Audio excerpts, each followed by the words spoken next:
Was it easier to buy a home in the 1980s with a 20% mortgage rate?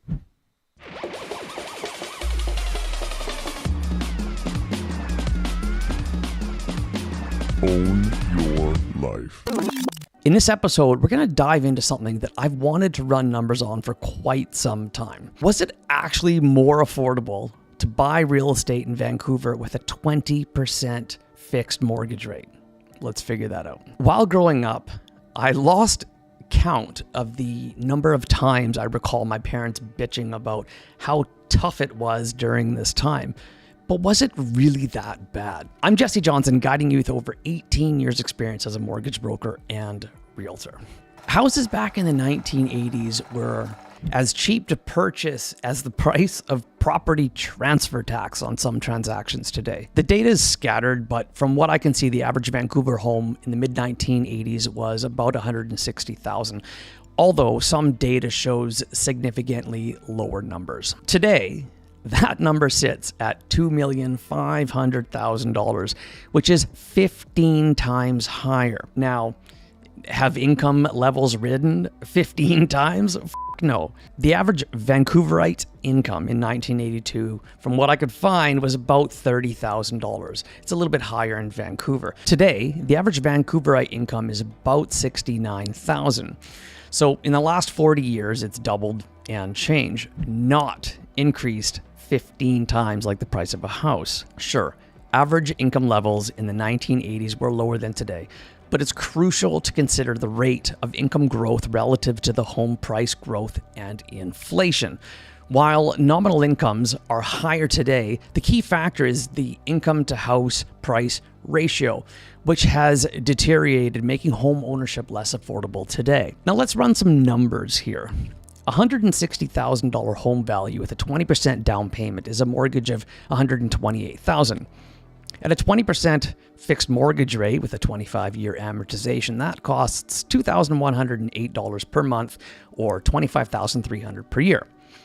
This equates to 74.4% of the average income back then. Brutal. Or is it?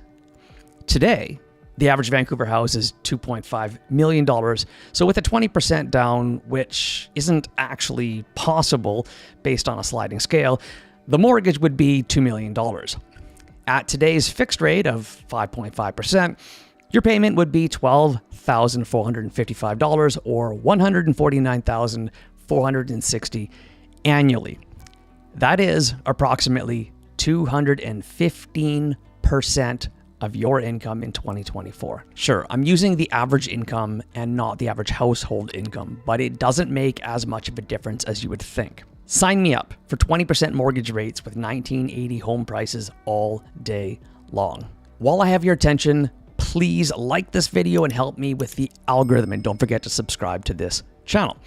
So what caused the interest rates to be so high in the 1980s? Inflation, plain and simple. Inflation skyrocketed in the early 1980s, causing interest rates to go through the roof. There was a brief period where mortgage rates even exceeded 20%. Do I believe these inflation numbers? No, I think the government lied, and the true inflation rate was far higher than recently stated, especially in 2022. Are you trying to get in the market today and feel there's no hope? If it makes you feel any better, I went through a brutally unnecessary 5-year divorce, and I kind of feel like I'm starting from scratch myself, too. It is definitely possible to get in the market before the next big real estate boom. What would I do? If I was starting from scratch, I would buy an older property that needs a renovation or a long-term completion pre-sale. If you enjoyed this video, you will probably like this one, too. Once again, I'm Jessi Johnson, guiding you with over 18 years of experience in real estate. Grab a copy of my best-selling book, Rockstar Real Estate Investing, for more in-depth knowledge. This is available on Amazon, and a link to purchase the book is posted below in the description. Remember to own your life. Have a nice day. Bye-bye. In this episode, we will dive into something that I've wanted to run, although some past data shows significant. Sure, average income. Sign me up for 20% mortgage rates with 1930.